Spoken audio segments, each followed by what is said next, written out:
जी जनाब, कैसे हैं आप सब लोग? ये है हमारा chapter number 2 AWS AI certified practitioner course का।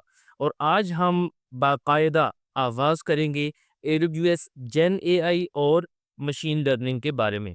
पिछले चैप्टर में हमने थोड़ा-सा ओवरव्यू देखा कि हमने इस सर्टिफिकेशन में इंशाल्लाह क्या करना है, क्या-क्या टॉपिक्स, क्या-क्या चीज़ें, कौन-कौन सी AWS की सर्विसेज़ हम कवर करेंगे।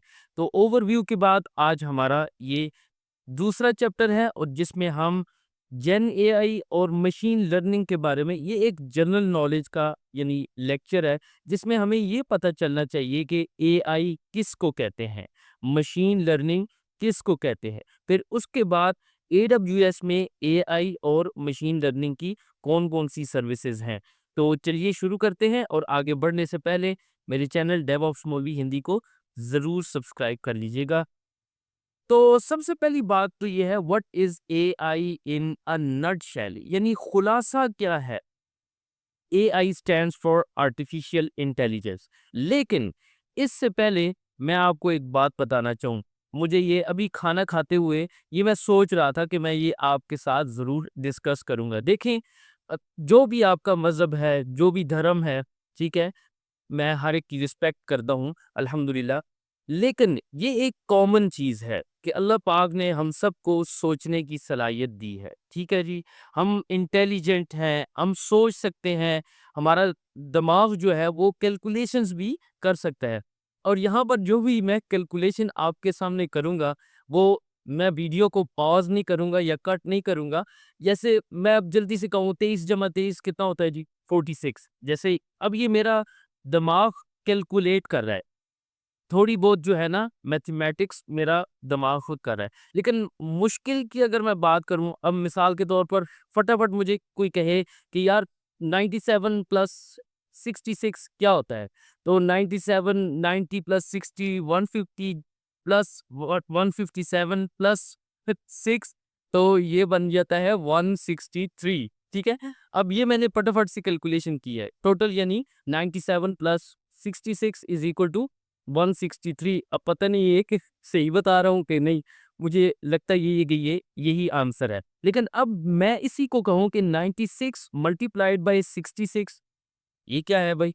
तो बस मेरा दिमाग जो है ना यहाँ पर जवाब देगा। आपका भी हो सकता है, अगर अल्लाह करे आप और ज़्यादा जो है ना इंटेलिजेंट हो, जिसमें ऐसी कॉम्प्लेक्स कैलकुलेशन और मल्टीप्लिकेशंस भी आप कर सकें, तो ये तो बहुत ही बल्ले-बल्ले है। लेकिन बताने का मतलब ये है कि अल्लाह पाक ने हम सबको यानी ये ख़ास तौर पर ये सलाहियतें अता की हैं। इसलिए इंसान अशरफुल मखलूक़ात है। हम दूर की सोच सकते हैं। देखिए ना, आइंस्टाइन आज से तकरीबन 70-80 साल पहले आइंस्टाइन ने ये कहा था कि एक ऐसा वक़्त आने वाला है जब technology will Sarpass human beings. ये एग्जैक्ट वर्ड्स है कि टेक्नोलॉजी इंसानों से यानी इंसानी सलाहियतों से भी आगे निकल जाएगी। अब देखें, 96 मल्टीप्लाइड बाई 66 चैट जीपीटी को दे, 2 सेकंड्स में आपको जवाब दे देगी।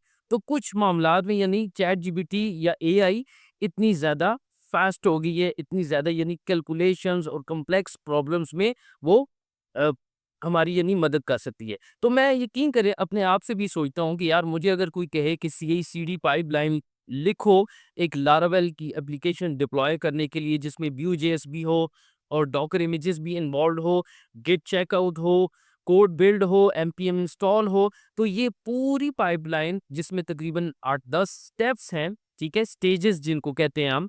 CI/CD इंशाल्लाह आएगा, एक कोर्स मैंने करवाना है लाजमी। मेरे डेवऑप्स मौलवी इंग्लिश जो चैनल है उस पर तो अल्हम्दुलिल्लाह मैंने ये करवाया हुआ है गिटहब एक्शन से। तो वैसे यहाँ पर कि जिस वक़्त मुझे कोई ये कहे कि यार पूरी एक पाइपलाइन लिखो, हो सकता है मैं 2 दिन लगा दूँ, हो सकता है मैं 2 घंटे भी लगा दूँ। जल्दी अगर इधर से उठाई, कोड उठाया, लिखा थोड़ा बहुत और ट्वीक किया अपने हिसाब से, एडब्ल्यूएस की एक्सेस कीज़ डाली और डॉकर इमेजेस को पुल किया, पुश किया, वगैरह-वगैरह जितनी भी है। तो उस पूरी पाइपलाइन को लिखने में मुझे बहुत सारा टाइम, हो सकता है पूरा दिन भी लग जाए। लेकिन यकीन करें, मैं ये अपने आप से सोचता हूँ कि यार बाज़ चीज़ों में चैट जीपीटी कितनी ज़्यादा फास्ट हो गई है, कितनी ज़्यादा यानी प्रॉम्प्ट रिस्पॉन्स देती है किसी भी कॉम्प्लेक्स चीज़ का। तो ये तो वैसे एक सिंपल सी मिसाल आपके साथ शेयर कर रहा हूँ कि मैं अगर चैट जीपीटी को यही कहूँ कि मुझे एक CI/CD पाइपलाइन लिख कर दो YAML GitHub एक्शंस के लिए और ये मेरी रिक्वायरमेंट्स है। तो यूं यूं आपके लिए पूरी पाइपलाइन लिखी आ जाएगी, आपने कॉपी करना है और थोड़ी सी चेंजेस मॉडिफिकेशंस होंगी जो आपने करनी है और यकीन करें 10-15 मिनट में वो पाइपलाइन मैंने चलाई है। ऐसे ही नहीं, और थोड़े से जो मॉडिफिकेशंस थी जिसमें एक्सेस कीज़ हमें देनी होती हैं, सीक्रेट्स अपने ऐड करने पड़ते हैं, अगर जिस वीएम पर डिप्लॉय करने होता है उसकी एसएसएच की वगैरह, तो ये थोड़े से स्टेप्स हैं जो जल्दी हो जाते हैं। तो मतलब कहने का ये है कि बहुत सारी चीज़ों में एआई इतनी इंटेलिजेंट हो चुकी है। तो AI stands for artificial intelligence, ठीक है, यानी मस्नूई जहानत। मतलब क्या हुआ? मस्नूई जहानत। AI is the simulation of human intelligence processes by machines, specially computer systems. तो ये जो एआई की ह्यूमन इंटेलिजेंस है उसके पीछे मशीन लर्निंग भी इन्वॉल्व है। इसलिए एआई और मशीन लर्निंग आपस में दोनों का इकट्ठा गट्स जोड़ है, ठीक है। और हम कंप्यूटर सिस्टम्स को इस तरह ट्रेन करते हैं कि वो इस तरह एक्ट करती हैं जैसे एक नॉर्मल ह्यूमन ब्रेन है, ठीक है।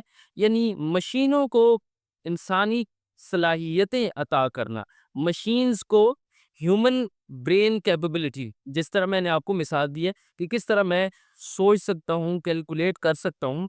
अब यहाँ पर सिमुलेशन से मुराद आप ये समझ लें नकल उतारना, यानी मशीन्स को इस तरह से ट्रेन करना कि जिस तरह एक ह्यूमन ब्रेन सोचता है, थिंक करता है। देखें ना, अब आप चैट जीपीटी पर या डीप सीक पर कुछ भी प्रॉम्प्ट लिखते हैं तो वो थोड़ी देर के लिए कहता है थिंकिंग, ठीक है। तो ये थिंकिंग किस चीज़ की खुसूसियत है? ये हमारे ब्रेन की खुसूसियत है। लेकिन हम मशीन्स को भी अब इस तरह ट्रेन कर रहे हैं कि वो भी सोचते हैं और उसके बाद उसका जवाब आता है। हो सकता है वो ठीक भी हो सकता है वो गलत भी हो। ये खुद चैट जीपीटी कहती है कि लाज़मी नहीं है कि हमारे सारे जवाबात वो ठीक हों। तो मतलब एक मस्नूई ह्यूमन ब्रेन कंप्यूटर सिस्टम्स को इस तरह ट्रेन करना कि वो सोच सकें, ठीक है? वो एनालाइज़ कर सकें, वो डीपली जाके थिंकिंग करें, ठीक है? ये सारी क्या चीज़ें हैं? ये मस्नूई ज़हानत है। ये है आर्टिफ़िशियल इंटेलिजेंस। और हमारे कंप्यूटर सिस्टम्स वैसे ही नहीं ये सोचते, उसके पीछे फिर मशीन लर्निंग है, डाटा कलेक्शन है, उस डाटा को ट्रेन किया जाता है, ठीक है।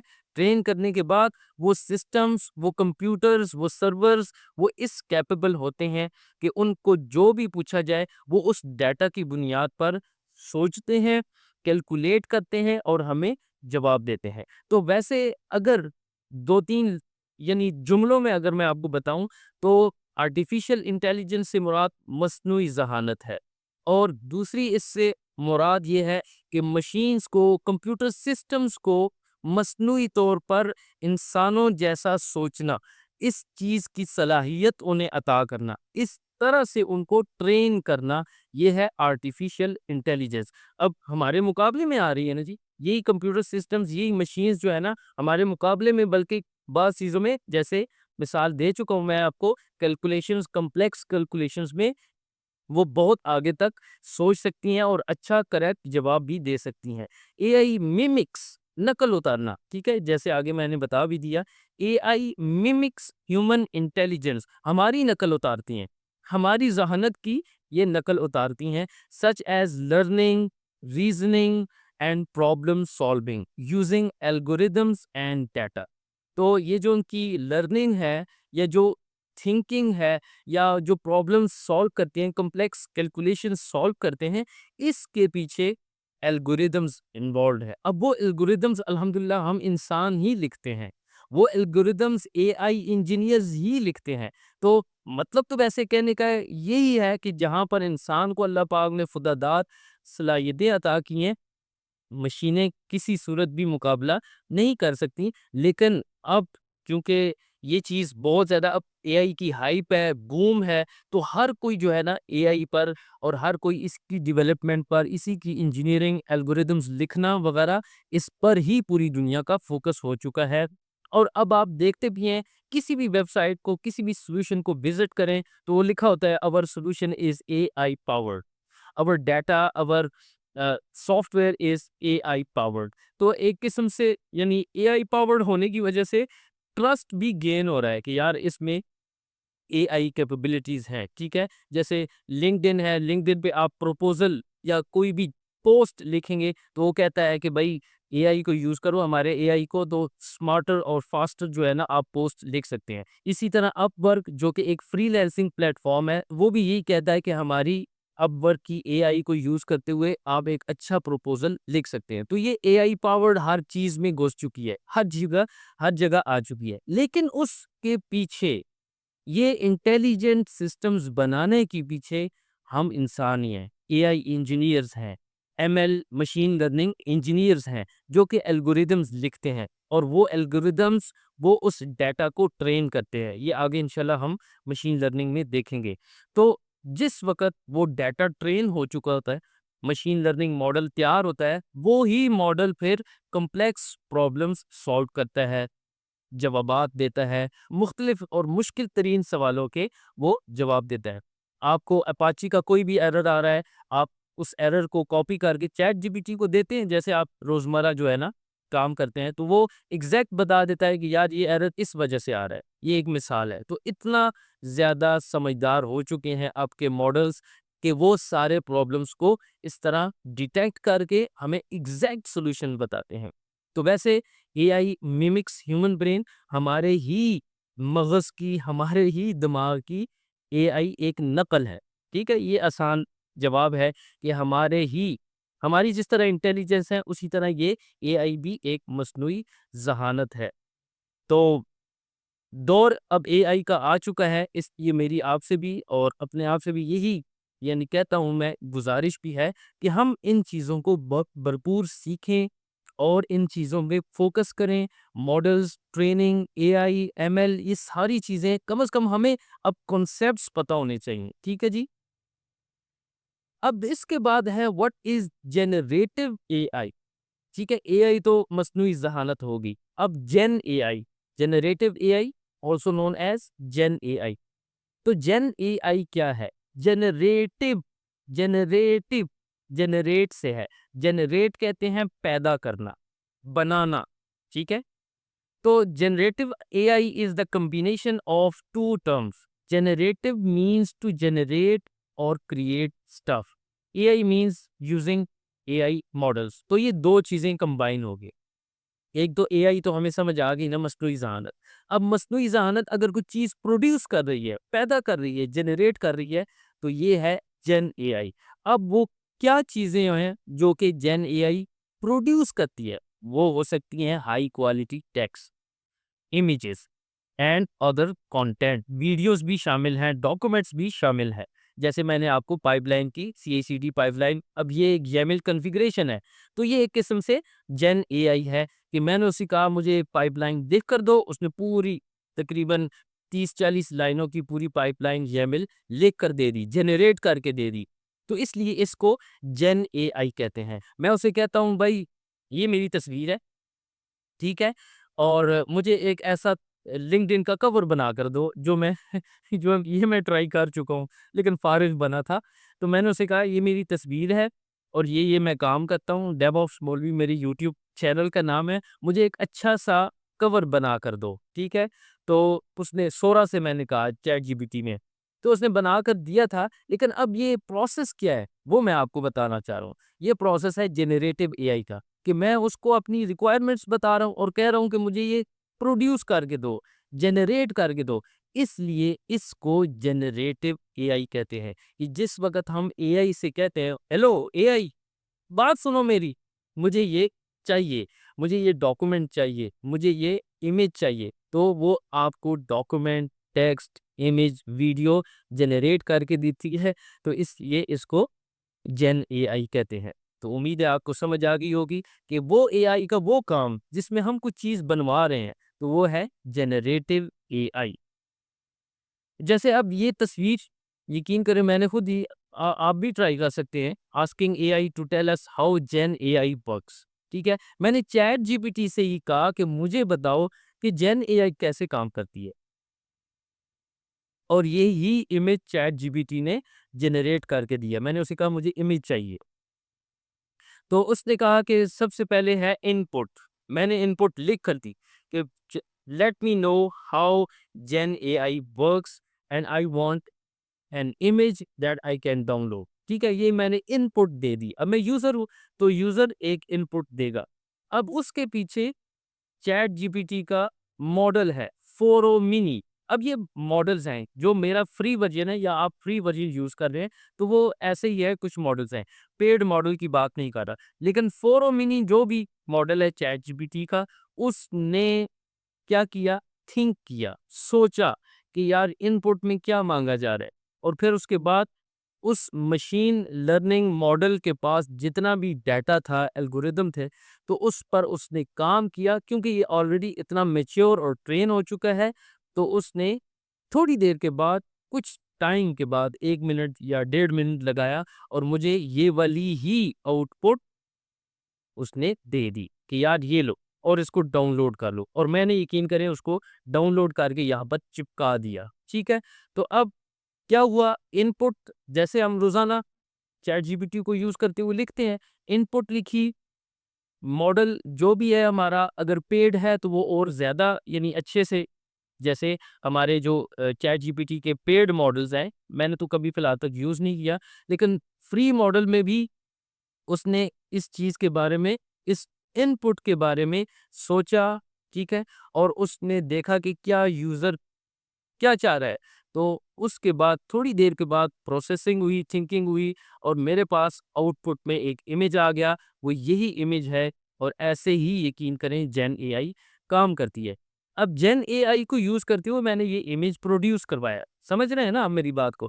तो मैं text, YAML configuration, कॉन्फ, images, videos, जौन सी भी चीज है, वो मैं एआई से अगर जनरेट करवा रहा हूँ, तो इस चीज का नाम है जेन एआई। क्या जी? जेन एआई। और इसके लिए आप जो है ना चैट जीपीटी पर जाएं, और थोड़ा सा आप इसको भी ट्राई कर ले, ताकि आपको फिर कंप्लीटली समझ आ जाए कि जेन एआई किस बला का नाम है। तो बहुत ही आसान है। जब एआई से आप कुछ बनवाना चाह रहे हैं, जनरेट करवाना चाह रहे हैं, तो इसका नाम है जेन एआई।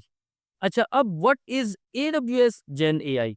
अब जेन एआई की जो भी सर्विसेज AWS मुहैया करता है, फराहम करता है, उसको कलेक्टिवली AWS जेन एआई कहते हैं। AWS gen AI is the collection of AWS AI services and tools to generate content. अगर हम AWS की सर्विसेज को यूज करते हुए कंटेंट जनरेट करवा रहे हैं, इमेजेस, वीडियोस वगैरह, तो ये है AWS की जेन AI. AWS Gen AI provides a powerful set of tools, APIs and models to build AI-based smart applications।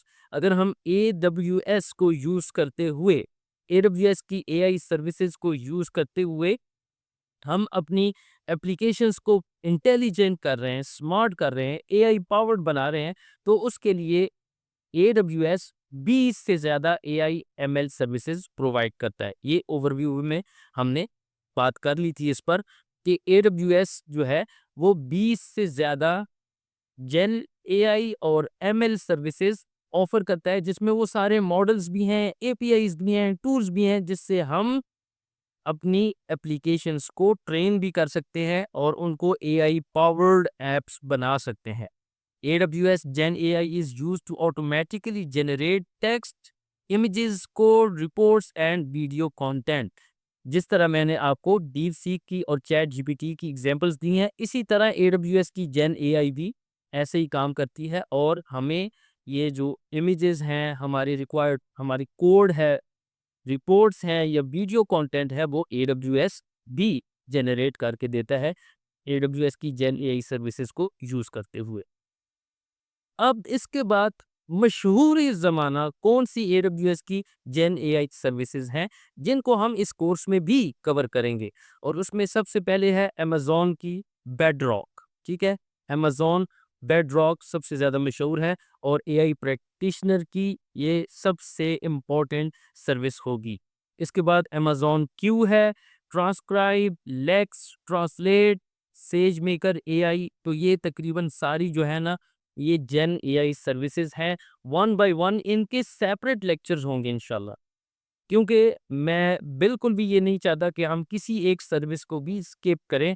तो इंशाल्लाह इनके सेपरेट लेक्चर्स आएंगे, जिसमें हम डिस्कस करेंगे कि हर सर्विस क्या करती है और इसमें कौन कौन से फीचर्स हैं, कौन कौन सी एआई सर्विसेज, कौन कौन सी सर्विस कैसे प्रोवाइड करती है। तो यूज केसेस भी हमने इनमें डिस्कस करने हैं इंशाल्लाह।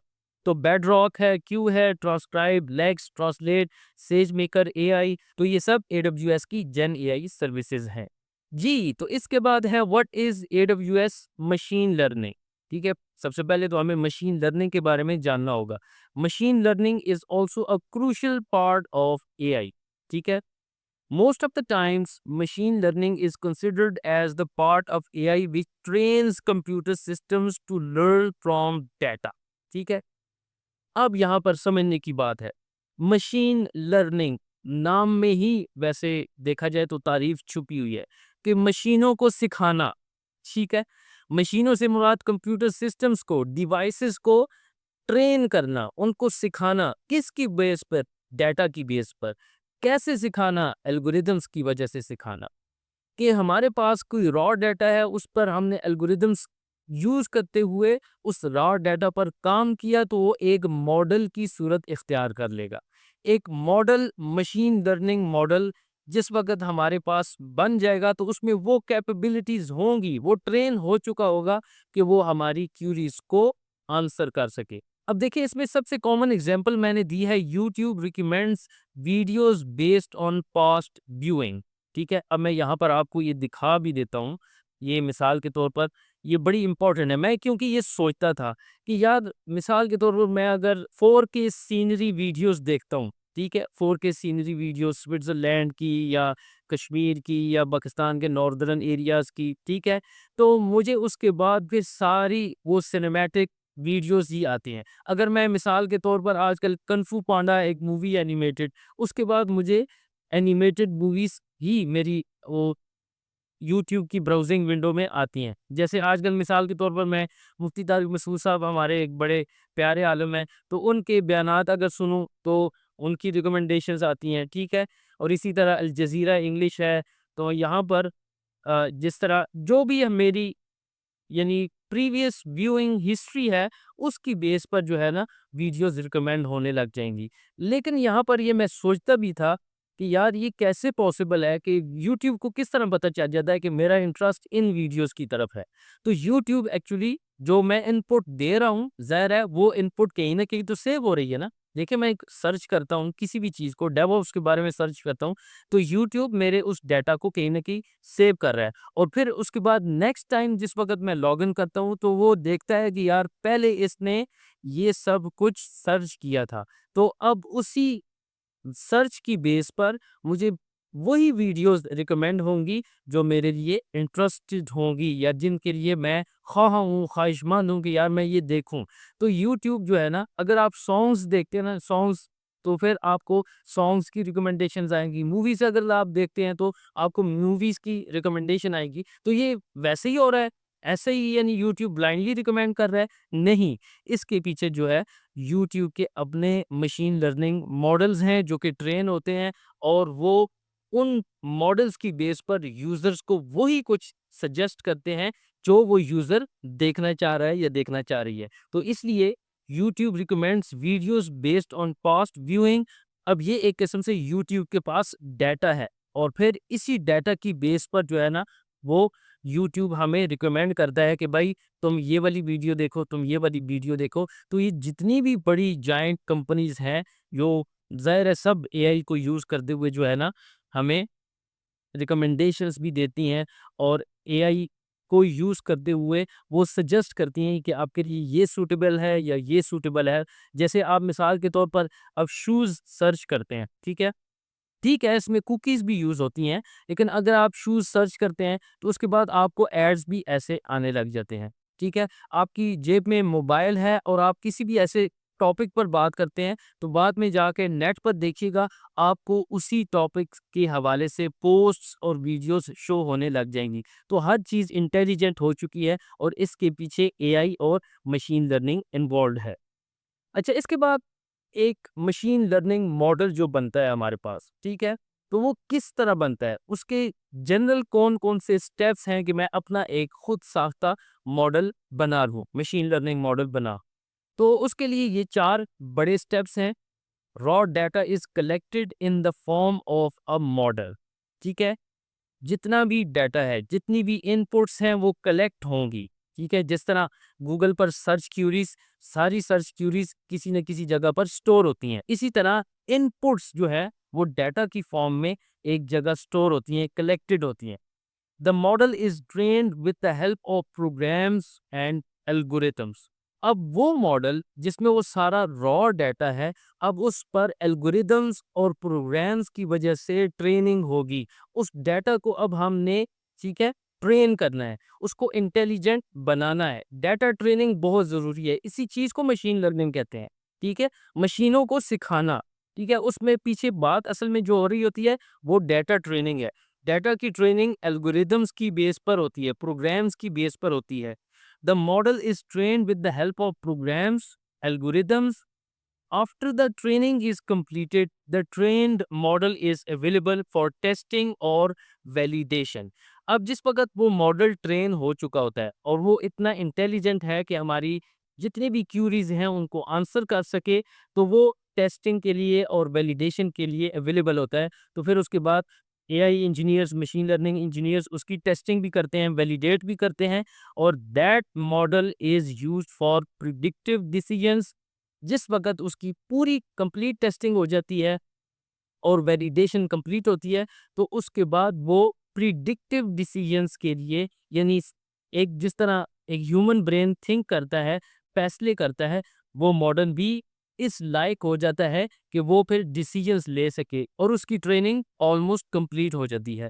That ML model is used for predictive decisions. ये आखिरी, जिस तरह चैट जीपीटी के अब मॉडल्स हैं, ये अब प्रिडिक्टिव डिसीजन कर रहे हैं, ठीक है? हमारी क्यूरीज को आंसर करते हैं, जो भी हम कहते हैं वो हमें देते हैं। तो वो ये सारे मॉडल्स ट्रेन हो चुके हैं, ठीक है? रॉ डाटा पहले कलेक्ट हुआ, उस डाटा पे एल्गोरिदम्स और प्रोग्राम्स की वजह से डाटा को ट्रेन किया गया और वो एक मॉडल की सूरत में आया। उस मॉडल की टेस्टिंग हुई, वैलिडेशन कंप्लीट हुई। जिस वक़्त सारी चीज़ें कंप्लीट हुई, तो उस मॉडल को लॉन्च कर दिया जाता है, ताकि अब ये रियल टाइम यूजर्स और कस्टमर्स जो भी ये सिक्योरिटीज करें, वो उनको इसके मुताबिक जो है जवाब दे, प्रिडिक्टिव डिसीजंस करे। यानी जिस तरह हम नॉर्मली सोच कर जवाब देते हैं ना, इसी तरह वो फिर मॉडल उस डाटा से इंफॉर्मेशन गैदर करके हमें जवाब देता है। तो बेसिकली डाटा, मैं अक्सर वीडियोस में कहता हूँ कि इस दौर में डाटा इज एवरीथिंग। डाटा ही आपका रेवेन्यू है, डाटा ही आपका बिजनेस है। जितना ज़्यादा आपके पास डाटा होगा, उतना ही ज़्यादा आप उसको ट्रेन करके अपनी प्रोडक्ट्स को मैच्योर कर सकते हैं। इसलिए डाटा इज़ एवरीथिंग। डाटा ही जो है एल्गोरिथम्स और प्रोग्राम्स की वजह से ट्रेन होता है और मॉडल्स की सूरत में अवेलेबल होता है।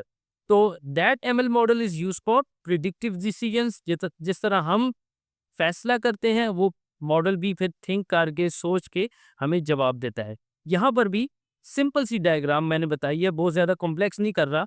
रॉ डाटा कलेक्ट हो गया, अब इसी डाटा पे ट्रेनिंग का काम शुरू हुआ। एल्गोरिदम्स और प्रोग्राम्स की मदद से डाटा को ट्रेन किया जा रहा है। जिस वक़्त ट्रेनिंग, टेस्टिंग, वैलिडेशन कंप्लीट हुई, तो एक मशीन लर्निंग मॉडल हमारे पास आ जाएगा। तो ये एक सिंपल, बहुत ही आसान डायग्राम है कि किस तरह एक मशीन लर्निंग मॉडल बनता है। रॉ डाटा, रॉ डाटा की ट्रेनिंग हुई प्रोग्राम्स, एल्गोरिदम्स की वजह से। अब वो प्रोग्राम्स और एल्गोरिदम्स मशीन लर्निंग इंजीनियर्स करते हैं, एआई इंजीनियर्स लिखते हैं, ठीक है? और उसके बाद जो इन ट्रेनिंग कंप्लीट हुई, तो एक मॉडल हमारे पास आखिर में आ जाता है, जो कि प्रिडिक्टिव डिसीजंस या एनालिसिस करने के काबिल होता है, यानी इंटेलिजेंट हो चुका होता है। अब इसके बाद एडब्ल्यूएस मशीन लर्निंग सर्विसेज, जिस तरह एआई सर्विसेज को हमने देख लिया, इसी तरह कुछ मशीन लर्निंग सर्विसेज भी हैं एडब्ल्यूएस में। तो ये जेन आई का पार्ट ही है, और उसमें Amazon Rekognition Comprehend, Forecast, Lex, Personalize, DeepRacer, ये सारी जो है एडब्ल्यूएस की मशीन लर्निंग सर्विसेज हैं और मैं इंशाल्लाह पूरी कोशिश करूंगा कि इनको भी थोड़ा थोड़ा हम ज़रूर टच करें, देखें तो सही ये करती क्या है या इनके मॉडल्स किस तरह काम करते हैं, और कुछ यूज़ केसेस भी हम डिस्कस करेंगे, या एटलीस्ट हमें नॉलेज तो हो ना कि रिकॉग्निशन सर्विस क्या करती है, कॉम्प्रिहेंड क्या करती है, वगैरह वगैरह। तो ये एमएल सर्विसेज हैं और कुछ एआई सर्विसेज हैं। और यहाँ ही मेरे दोस्तों आज इस चैप्टर को ख़त्म करते हैं। हमारा चैप्टर नंबर 3 अमेज़न बेडरॉक से स्टार्ट होगा, जो कि सबसे ज़्यादा मशहूर एडब्ल्यूएस की एआई सर्विस है। इंशाल्लाह हम उसको डीपली एक्सप्लोर करेंगे। और यहाँ तक फिर भी आपको कोई बात समझ ना आई हो या कोई क्वेश्चन हो तो कमेंट्स में ज़रूर पूछिएगा। मशीन लर्निंग या एआई का मतलब यही है कि सिस्टम्स को ऐसा बनाना जिस तरह हमारे ब्रेन्स हैं, यानी उनको मिमिक करना। जिस तरह हम सोचते हैं हमारी मशीनें भी ऐसे सोचें, जिस तरह हमारा दिमाग काम करता है मशीनों की भी ब्रेन्स या वो इस तरह काम करें। लेकिन उसके पीछे जो इम्पोर्टेंट चीज़ है वो है डाटा, और वो है ट्रेनिंग। ठीक है, एल्गोरिदम्स। अब वो एल्गोरिदम्स और प्रोग्राम्स होंगे तो वो डाटा ट्रेन होगा। इसलिए इस वक्त सबसे ज़्यादा जो डिमांड है, जॉब्स जो अब ज़्यादा बढ़ गई हैं, वो एआई इंजीनियर्स की हैं और मशीन लर्निंग इंजीनियर्स की हैं। लेकिन मेरे दोस्तों आपने घबराना नहीं है, कम से कम हमें इतना पता हो कि एडब्ल्यूएस में कौन सी एआई सर्विसेज हैं, कौन सी एमएल सर्विसेज हैं और कैसे हम उनको यूज़ कर सकते हैं। तो देखें, लर्निंग करेंगे, अपने आप को अप टू डेट करेंगे तो तभी हम अब सर्वाइव कर पाएँगे। अगर नहीं तो हम बहुत पीछे रह जाएँगे, क्योंकि ड्रामेटिकली जो है ना बहुत ही तेज़ी के साथ आईटी की चीज़ें, आईटी सिस्टम्स, ये सब चीज़ें अपडेट हो रही हैं, चेंज हो रही हैं, तो हमें भी अपने आप को चेंज करना पड़ेगा और इसके लिए ये कोर्स बहुत ही ज़रूरी है। फिर भी अगर आपको लगता है कि कोई चीज़ें मैं मिस कर रहा हूँ तो ज़रूर बताइएगा। इंशाल्लाह उनको अगले लेक्चर्स में हम ज़रूर शामिल करेंगे। मिलता हूँ आपसे अमेज़न बेडरॉक के लेक्चर में। अपना ख़्याल रखिएगा। अल्लाह हाफ़िज़।